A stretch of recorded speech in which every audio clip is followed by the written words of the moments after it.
Drink it in, drink it in, drink it in, man. It is picked off by the line. Darius Slay's got it. Coming back right side, 25. Picks up a block at the 30. Darius at the 40. Drink it in, drink it in. Drink it in, drink it in, drink it in, man. Rolls to the right. Stafford throws deep. Got a man out there. End zone. Caught. Touchdown, Detroit Lions. Marvin Jones.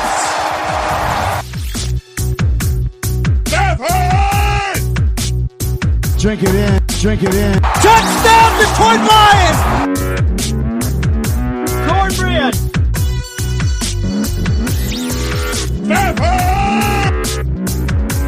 Drink it in, drink it in, drink it in, man. Detroit Koolaid, what is going on? Monday, the Fantasy Football Flavor Show. I'm recording kind of in a rush here, as well as don't have my normal gadgets with me, so definitely wanted just to turn on the mic here and talk some fantasy football with you guys. Make sure I get you that fantasy show. And man, there's so much to talk about. We're halfway through the NFL season, probably nearing 2/3 of the way through the fantasy season. This is the first thing I wanted to talk to you guys about today. Ups and downs. The ups and downs of the NFL schedule. Now, again, you guys know I do the Detroit Koolaid Cast. So we got everybody in Detroit here going nuts because the Lions are 3-4-1. They've lost 4 out of 5, I believe. You know, everybody is no playoffs. This team's terrible. Look at the draft. All this stuff, right?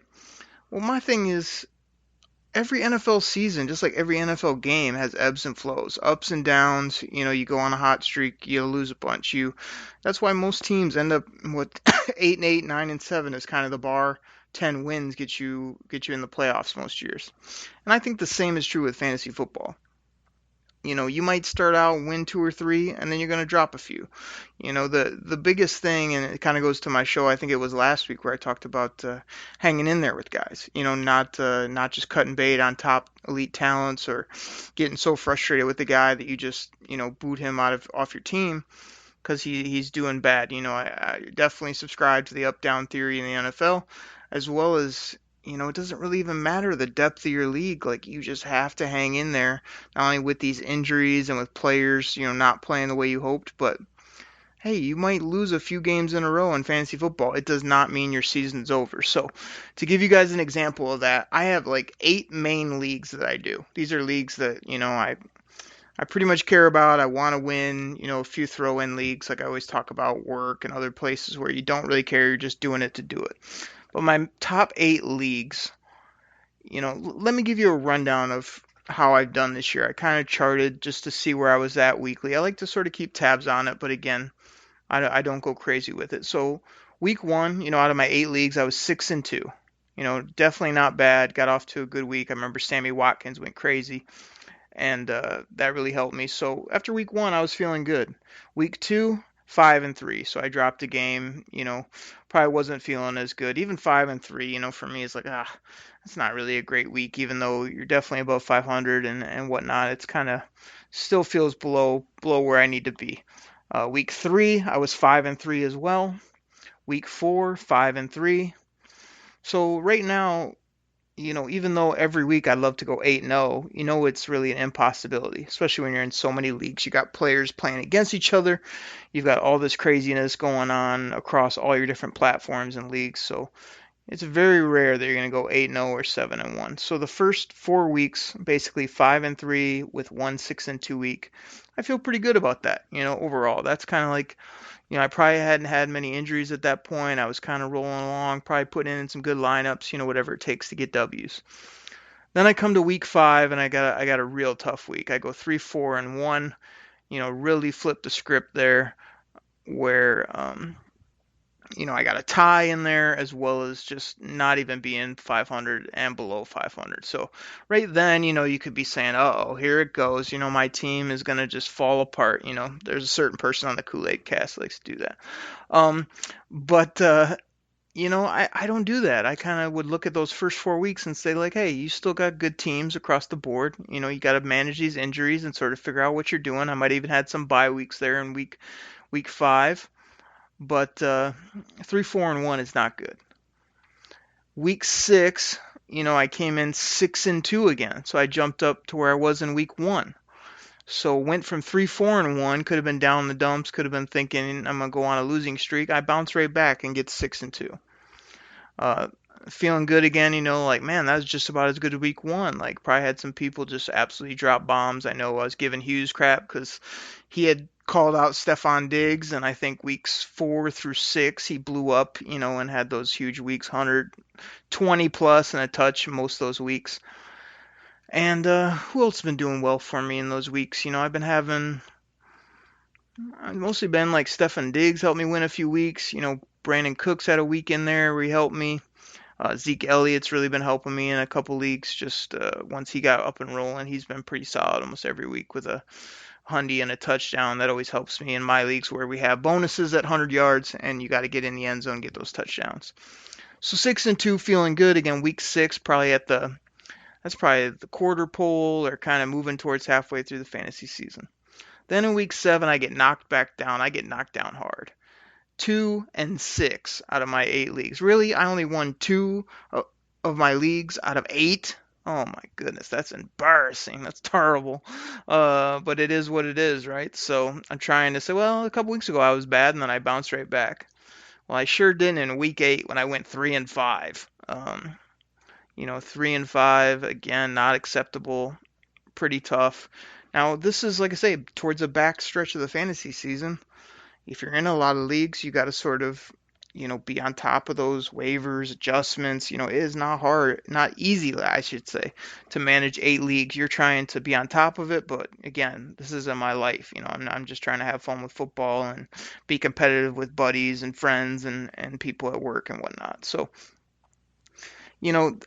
that's where I was at week 8. Week 9, again, I feel like I've had a pretty good week in week 9 so far. I feel like, I'm going to rack up. I'll probably end up in that 5-3 range, somewhere in there.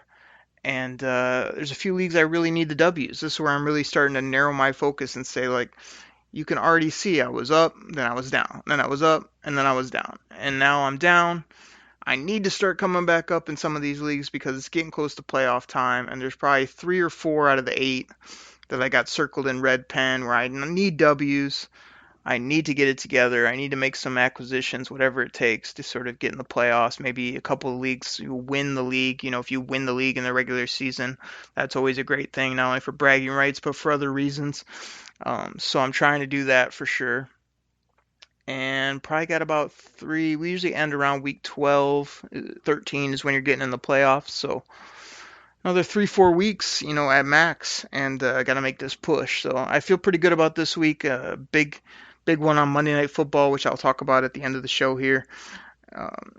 And yeah, I just want to talk to you guys about ups and downs. Again, you always hear Matt Stafford or these quarterbacks saying one game at a time. We can just play the next game. In a weird way, you got to take the similar approach with fantasy. You try to win that week. If you don't, there's really nothing you can do about it except try to go make your roster better, try to make better decisions, and go get it next week. So, deal with the ups and downs. Don't get too high if you're rolling along, Hughes and like 8-0 in one of our leagues. He keeps telling me how he's going to go undefeated. I'm kind of like, easy fella, it's all about depth. You've been pretty lucky with injuries. But I do that too. You start ripping off 4, 5, 6 in a row. You're thinking, oh man, I'm rolling. Nobody can beat me. And then sure enough, you'll either have injuries, you'll have really good players. I think this week, in one of the leagues that I lost this week here in week 9, I had Allen Robinson, Stefan Diggs, and Christian Kirk. I'm thinking, man, those are 3 decent receivers in this league because you got to have guys that get volume. They're out there, they catch it, they can run, kind of do all that stuff. These guys put up like a combined, like 1 catch a piece, I think, and none of them totaled even 10 yards receiving. Like, how does that happen? I'll never know. But like I say, you get smacked down pretty quick in fantasy football. But like I say, if you lose some, as long as you get that roster together and don't go to sleep or quit on it, you should be able to bounce back. And if you're up high, you both got to hang on, and you don't want to think you're unbeatable because you can definitely lose some quick. So deal with those ups and downs. Before we get to the break, I know I've said I was going to talk about Detroit Koolaid Cast League a little bit, and I kind of just barely talked about it. So I want to, let's see here how I can do this. give some people some props, as well as talk about it a little more before we hit a break. The Detroit Koolaid Cast Fantasy League is on ESPN. We started it right before this year, kind of just threw the scoring and whatever together. I mean, again, some of my buddies and people are like, oh man, you better do well in this league, or, you're not going to look good. I'm like, oh, come on, man. I just love talking fantasy football. I'm trying to compete like everybody else, but I'm not perfect. So, drafted as best I could. I went against my own strategy, which probably was not that smart. But as we're getting towards the back half of Detroit Koolaid Cast League, give some props.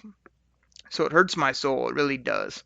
To have Go Pack Go at 7-1. That's Justin. He's in a few of my other leagues. He's a good dude. I think he said he put that. I can't remember if he is a Packer fan or if he just put it because he knew it's the Detroit Koolaid Cast League and he's trying to be the heel out of the group here and get everybody upset.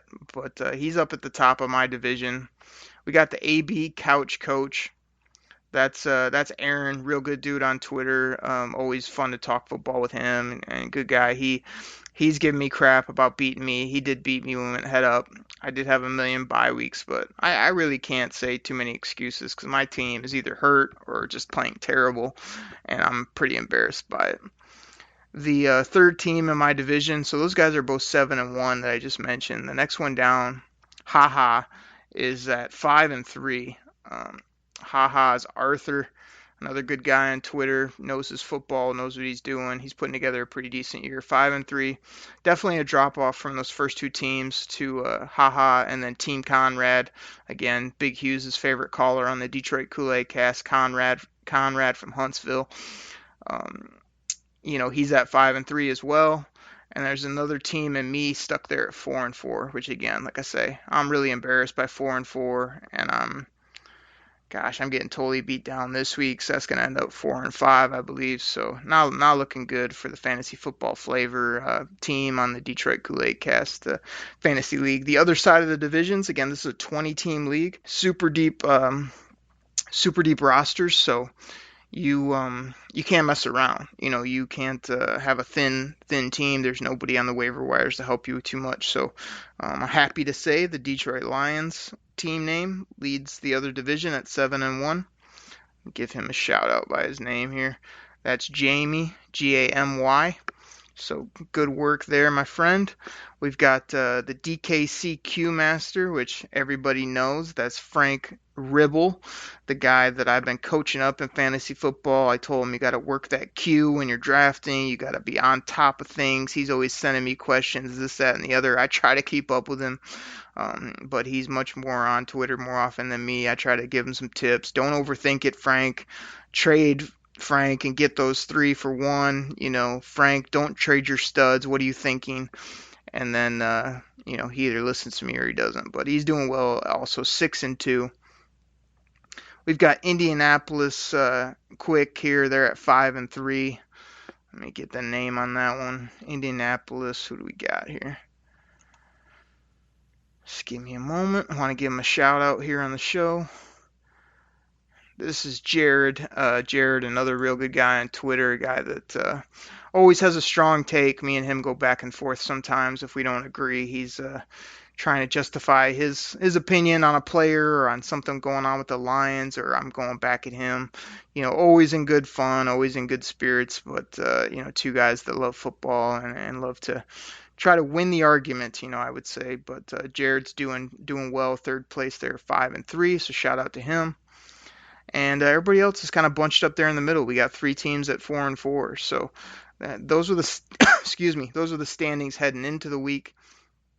And like I said, I know I'm getting beat down. Let's look at Team Conrad, my buddy Hughes, and we'll check out Frank Ribble's squad and see if they're getting a W this week or not.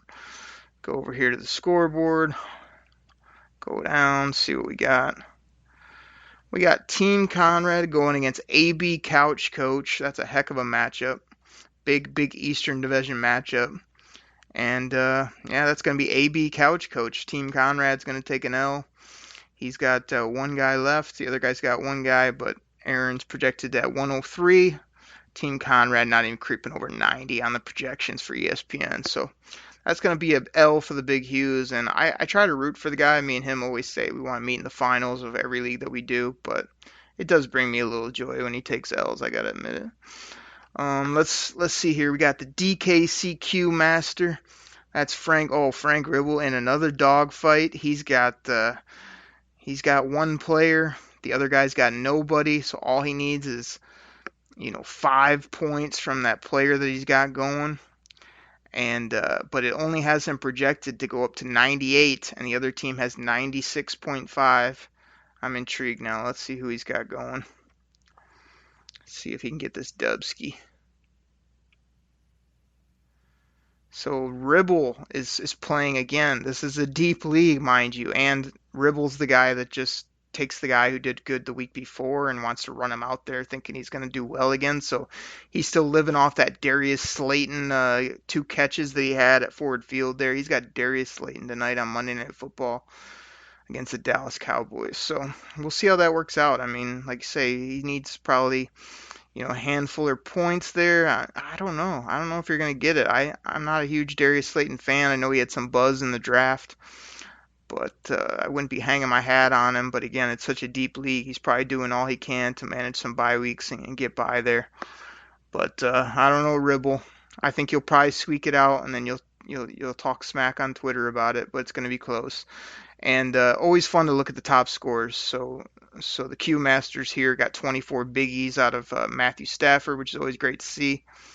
He somehow played Pascal for the Indianapolis Colts, who shows up once every blue moon like Pierre Garçon used to. He dropped 15.5 for him.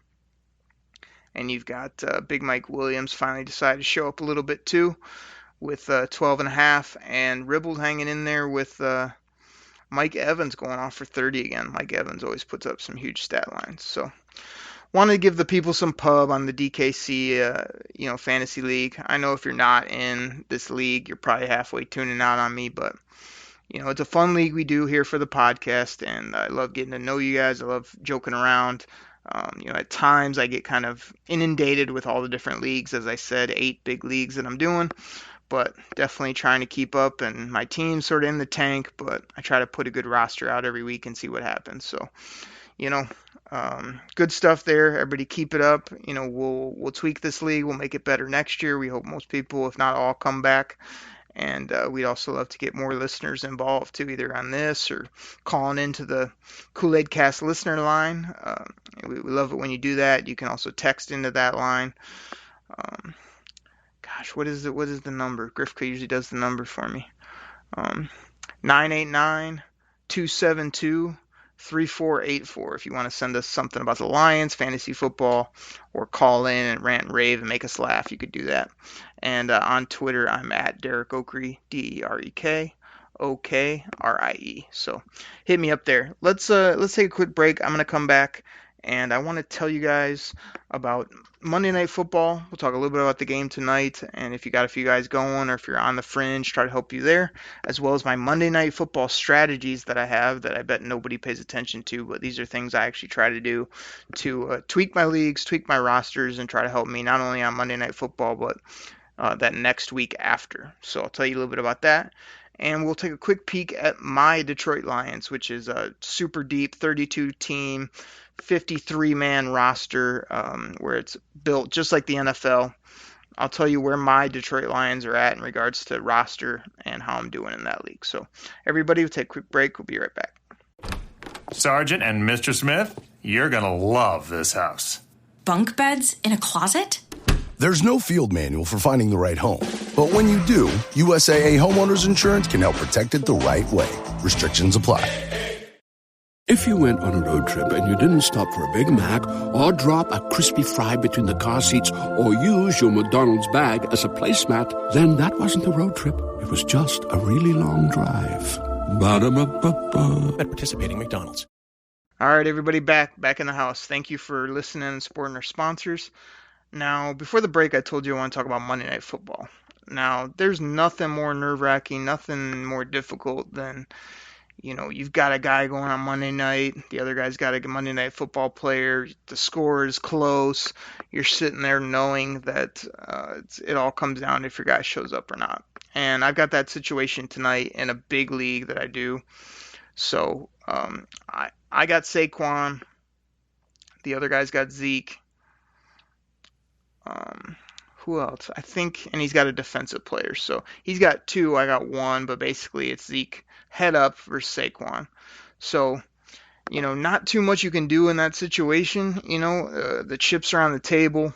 I've got the lead, I think, by about 15 points, so Zeke's really going to have to show up big to beat me, and I would hope that Saquon Barkley can do work and get me this dub, because I really need it. But, it should be a good game. I always look forward to watching the Cowboys. They always have big-name players and big-time, prime-time type guys that I like to watch. Shout out to my boy Chuck, who kind of started the fantasy show with me here. I know he's going to be going to the Lions Cowboy game at Ford Field with my tickets. I was able to get him those tickets because I know he loves his Cowboys, and be able to watch that big Lions dub against his Cowboys when they visit Detroit. So that should be good. But yeah, I always like watching them. I'm a fan of Zeke, Dak. I like Amari Cooper a lot.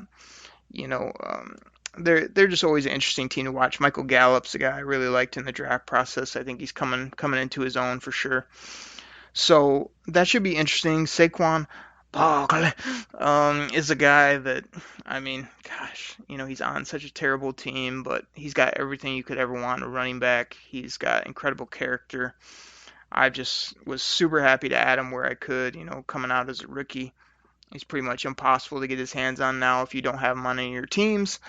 Again, really need this dub. This is like probably my top league. I'm the double champ, the double defending champ in this league, and I'm scraping and crawling trying to get in the playoffs so I can defend my crown. And if I could win tonight, that would really make a huge difference. So we'll see how those guys do. I'm expecting Saquon to probably churn out, I'd probably say a good day on the low end would probably be like 60 and a touch. On the high end, I'd love him to get 110, 120 in a TD. I don't see him scoring more than that just because of kind of their overall team, as well as Dallas being a pretty good defense. When you're looking at Zeke, I could see him really eating against the Giants there.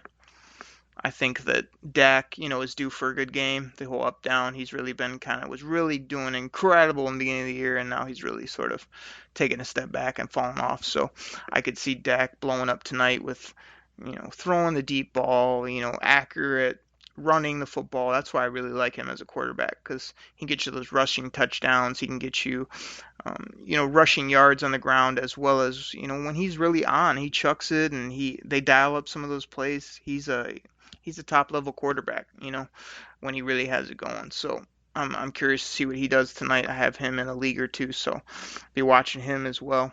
But here's my quick strategy for Monday Night Football. Again, most people don't do this kind of crap, but I do it from time to time, and I wish I could do it tonight, but I kind of messed up myself with so many leagues across the board. So let's say you're going into Sunday's games and you're looking over, you're kind of saying, all right, this is going to be a close matchup, or you don't know how it's going to go against your team. If there's a guy that you can drop, maybe because you're just not going to play him that week and open up a roster spot, sometimes it's curious to do that, leaving yourself the ability to maybe pick up somebody sneaky, that might be on the waiver wire, might be available for Monday Night Football. Kind of gets you ahead of the waiver wire, as well as let you dump a guy that you're not going to play, isn't going to impact your starters. So that's always something to think about. Some of the deeper leagues I do, like this week, again, not to talk all about my squads, but I've kind of been doing that here on this show. We have individual defensive players, so you can start a defensive lineman, a linebacker, and a corner in this league. So I actually dropped Jalen Ramsey earlier in the week because I wanted to grab Josh Gordon, which I did, right as he got signed by the Seahawks. But what I didn't do is I didn't look, sometimes, like I say, you're trying to look over all these leagues. I know some people use My Fantasy League, other websites to keep track of all this stuff. I didn't remember that I had to pick up Prater to cover Justin Tucker's bye week. And so I got Matt Prater sitting on the bench. I could have kept Jalen Ramsey, played him, then I would have had Ramsey and Saquon versus, Zeke, and I think the other guys got DeMarcus Lawrence. I would have felt a lot better about that, just because Ramsey's going to get some tackles. He's probably due for a pick here or a big play. well, I wouldn't have kept him. He's on a bye, right? So I would have just got rid of Prater and picked up another corner. I could have picked up Peppas tonight for the Giants. He's always good for some tackles and maybe a big play. I think he's even returning kicks still. So if that comes back to bite me, I'm gonna be livid. But the thing with Monday Night Football is if there is a really weak spot, like again, that was a kicker. So like in that situation, I'm not going to keep two kickers. So I could have cut Prater, watched to see how my matchup went, and right now we're projected to tie the Saquon versus Zeke. We're projected both at 167 points, which I swear to, if it ends in a tie, I will be livid. But had I known that and like cut Prater and maybe just waited it out, didn't add anybody, I could have added either somebody that's on a bye week that's free, or I could have added a guy on the Giants or Cowboys that's free. It's just a little trick that you sometimes want to watch, because there's nothing worse than hanging on to a guy who you know isn't going to play for you that week, isn't going to play for you coming up. The other trick I do sometimes is, let's say you got a guy that's on the fringe of should he be on your roster, should you cut him, and you look at his schedule and the guy has a bye week here in week 10. That's a definite cut heading into the weekend. You know, if you're on the fringe there, cut the guy loose. You know, you don't want to eat that bye week, and pick up another guy. You know, another waiver player, just another way to get another guy on your roster. Like, let's say you're in a deeper league and Slayton was out there, like Ribble, and you like Slayton. You could probably get rid of that fringe player, pick up Slayton here on the sly before we get to Monday night. And then if he has a great game, then you don't have to go bid for him on Tuesday or whenever you do waiver wires, right? It's just a little way to manipulate the rosters and sort of cut a guy, which again I talked about in a previous show. Like, nobody can pick him up, so he's not going to hurt you. You can cut him, he's not going to hurt you, but you can pick up a guy that may help you in the future, as well as get you around some bye week dead spots, as I call them. So something to think about. You know, the Monday Night Football game is always interesting, as well as some of that strategy. So let's take a quick look at my Detroit Lions squad here. I'm just going to run through this, where my starting lineup is, and I'll give you my bench, and you guys can sort of see where my team has evolved, you know, where my weak spots are, things like that. So these are my starting lineup, and again, this is a 32-team league, 53 men per team, so there's no room for error. There's nobody on the waivers, nobody worth a dang, and we built these teams starting in 2018, so the roster was the exact Lions roster as it was in 2018. Here we are in 2019, so I've had a year and some change to sort of draft and manipulate my roster, so you see a lot of different names on this team than on the actual Lions. But like I say, it's pretty dang close, and it's also a salary league, so all these guys have to be paid under the NFL salary. You really have to work your roster, your salary, as well as just trying to find diamonds in the rough. So I got Matt Stafford still as my main quarterback. He's been blowing up this year. Unfortunately, I've got to start Nick Bawden because we got some running back injury issues, as well as I had Joe Mixon on a bye, who I picked up soon after we started this league via trade. I also had to play Trey Edmonds at running back, who was a really deep pull that I got in our free agency this year. And he had done nothing, but thank goodness all the Steelers were hurt at this point, so he actually put up 70 yards for me, which was crazy, so I'll take it. Got Kenny Golladay in my receiver slot. He's been an absolute beast this year. Cordero Patterson. Odell Beckham, who was a big trade, who has not shown up for me. Just really hurting me on a whole bunch of leagues. Get it together, Odell. We've got Charles Clay, another bumski at tight end. But I got Darren Waller, who was a deep pull that I got in free agency. He's turned out to be an absolute beast. Top of the line, top 8, top 5 type tight end. Got him locked up for 4 years, I believe, so that's going to be big for my team. Brought in Keelan Doss. He was a guy I liked when I watched Hard Knocks. I liked him in the draft process. I thought he's kind of like a poor man's Keenan Allen to him. If you, not only in looks, but if you watch him on the field, that's kind of what I see. Now, he got cut. He came back. He had a few games. I think he's kind of not been playing or not been getting the football here recently. So just running him out there is another flyer. I did put Preston Williams in my lineup this week due to injury, and he had a really good week. I think he scored 2 touchdowns. I'm not sure if he got over 100 yards, but he also injured himself. So Preston Williams not? I'm pretty sure he scored a couple TDs, but I'm not seeing it here. Anyway, he's a good football player. He's got some substance issues that may come back to creep up, but he's been a good football player. I think I did read today he's out for the year, though. Matt Prater's my kicker, and then we go to our defense. We got 11-team defense as well in this league. So Christian Wilkins is my big draft pick. I know he had a sack this week. That was good to see. Deshaun Hand, I just got him back in the lineup. He went out with another injury. That's really going to hurt the Lions as well as hurt my Lions here. I got Jared Davis at linebacker, Devon Kennard. Ronald Darby, I ran out there at corner. I think he's getting back to his form. And then I got Quandre Diggs, who I don't think played again for Seattle, but I didn't have many other good options. I got Jimmy Ward at safety, who's been a nice addition to my squad there. Charles Omenihu, who's a guy that I picked up in our rookie draft real late. Was able to plug him in recently. He's kind of been getting some play here and there for Houston. Minka Fitzpatrick, got him via trade. He's been crazy good. Probably, I think he has 3 or 5 interceptions this year, and he took one back to the house this week. That was huge. Christian Jones playing at linebacker, and Khalil Mack I also made a blockbuster trade for. I got Khalil Mack. So that's kind of my starting lineup. Again, obviously some really bums there, some guys with big misses, as well as a lot of guys that you can hang your hat on such a deep league like this. If I'm firing on all cylinders, I should be able to put up points. So this is my bench. David Fales at quarterback. He's a backup for the Jets now. Devin Azigbo, who I was excited about, but really hasn't done anything this year as a rookie.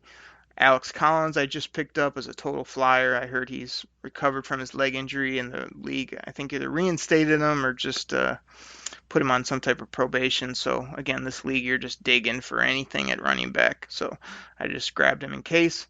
Theo Riddick, who I'm hoping will get back out there. He was out with the injury, should be back, but Denver is still not even practicing him from what I read. Joe Mixon was on a bye week. Kerryon Johnson is out basically for the year, so that's killed me from running back perspective. My backup receivers, Isaiah Ford for Miami, he's a total flyer, hasn't done much. Artavis Scott, I don't even know if he's in the league anymore. I was excited about him with the Chargers, but it looks like they kind of cut bait on him. Chester Rogers for Indy, he's getting some play with T.Y. Hilton out. Got John Ross, who I made a trade for. He was showing some things. He's been out for multiple weeks with another injury, so disappointed there. Lil Jordan Humphrey, basically put him on my team because he's got a crazy cool name. Lil Jordan, I mean, how can you not have him on your team? But he hadn't done anything all year. I think he's on the practice squad for the Saints. I don't know if I ever see anything from him. My backup tight end, Drew Sample. This is a guy that I took another flyer on for Cincy. They took him in the second round for a reason, I hope. So I'm hoping he can pay dividends later. I've got Isaac Nada sitting there on the Lions practice squad. Again, this is a deep league, crazy deep on tight ends. You're just looking for anything. So I got Nada, and I'm even hanging on to Michael Robertson if he ever bounces back. Cause there's no better options. Let's put it that way if I could talk. Backup linebackers, Vince Beagle of Miami, Jalen Ferguson, who I took in our rookie draft, kind of in the middle rounds, I think in the 3rd round. And I was excited to get him. It's probably 3rd or 4th. It might have been the 4th. Whatever it was, I thought he'd be better. He just recently started getting some PT, but he hadn't done much here in his rookie year. I got Okoronkwo for LA. He started to play a little bit, but nothing big. Perry Nickerson has been on a million teams. Big disappointment. PFF loved him and just hasn't come through for me. David Long for LA, corner out of Michigan. He hadn't done anything. Julian Love, not very good for the Giants, corner safety. oh baby, has not done anything for our Detroit Lions. Another big disappointment. Jamal Agnew, he didn't barely ever see my lineup unless I'm really scraping. I got Miles Killebrew. I got Tavon Wilson. I got Tracy Walker, who I had to sit down, which is a bummer because he's been playing great and been a real force in this league. Derek Rivers, just waiting on this guy for years and years now to play well in New England. I haven't seen him. He was hurt. He's on IR. I don't see him coming back. He's probably a lost cause at this point. Tank Carradine, he's out of the league. I'm just hanging on to him at DE for some reason. Anthony Zettel at DE, there's nothing better available. He just recently got on board with Cincy. Nathan Shepard. Nathan Shepard's a guy who I had high hopes for as well. He got suspended and not sure if he'll ever do much in the league. Dontarius Russell with the Jags, a guy, again, decent in the draft process. I think he came out of Auburn, but he hadn't done anything for me. Just sort of sitting there as DE depth on a decent squad like the Jacksonville Jaguars. And then I got Kevin Strong there for the Lions. He's actually been in the lineup a little bit. Sometimes he's a spot start for me, but can't say too much. I had to put Quincy Enunwa on the IR. He got hurt early in the year. This guy I really like, but man, he's got all these neck issues and just has not been good. Reese Fountain's a receiver I put on IR early. Got hurt again really bad with the Indianapolis Colts. He had some upside, but again, probably another washout of the league. And yeah, that's my squad. So, like I say, as you can see, this is no messing around. This is serious fantasy football right here when you're digging that deep, have that deep of rosters. But like I said, basically you had everybody in this league has their team. So like if you go to the Atlanta Falcons team, I mean, it's basically the Falcons team with any adjustments that GM has made. So any trades, any acquisitions in the last year or so. So it's kind of fun that way. You know, you kind of know the core of everybody's teams. We do it where like you go head up. So like this week I played the Raiders. The Raiders on this league have made some trades and whatnot, so even though the Lions lost in real life, I was able to get a dub in this league with my team. So kind of fun, you know, just another crazy idea we had and threw it together, and it's been kind of unique. So if any of you are crazy about fantasy football and think this sounds fun and you want to take over the Denver Broncos or the Miami Dolphins or somebody, you know, we may have a team or two come free, but we have a pretty good set of owners in this league. You know, a lot of people that are having fun with it, trying it out, and love kind of finally getting as close as they can to being the GM of their favorite team or of a real NFL team when it comes to this league. So just want to give you guys another recap. I know I did a whole show on it. I hadn't talked about it. And my record right now is 4-3-1, unfortunately, sort of like our Lions, who are 3-4-1. Those injuries to carry on and the bad play by Odell, as well as some of the other defensive players not playing that great for my team. And kind of like the NFC North, it's a tough division in this league. I mean, the top team are the Packers, who are 8-0. You know, I got the Vikings, I think, are 7-1 in my division. So looks like I'm going to be picking about middle of the draft, probably in that 15 to 18-ish range, and trying to build my team for another year. Kind of like probably Bob Quinn is sort of thinking is another year or two away from being where he wants to be. I might be the same, but when I'm healthy and I've got Ross and Odell and Carry-On and Mixon and Stafford and Galladay and Waller, you know, that's pretty hard to compete with in this league from an offensive perspective, and I don't mind my defense either. So we'll see how it shakes out long term. But everybody, I gave you a lot today. I didn't just give you, hey, here's the stats. Here's who did okay in Week 9 and Week 10. If you want to check that out, you can check out my Fantasy Football Weekly article, which comes out on USA Today Lions Wire every Thursday morning. I give you a roundabout about what happened in Week 9. I get you ready for Week 10 with waiver wire, stardom, sit-ems, injuries, top 3 projected at each position, all types of things like that, and try to have a little fun with that article. So check me out. Thank you so much for listening to this fantasy football show, the Fantasy Football Flavor, right here on the Detroit Koolaid Cast platform. I'm going to get out of here and go grill up some burgers and watch this Monday Night Football game and hope that Saquon gets me a W against Zeke Elliott. I need it bad. Check you guys later. I'm out. Pack the bag, start the plane. This game is over. It is over. What a comeback by the Lions. Drink it in, man.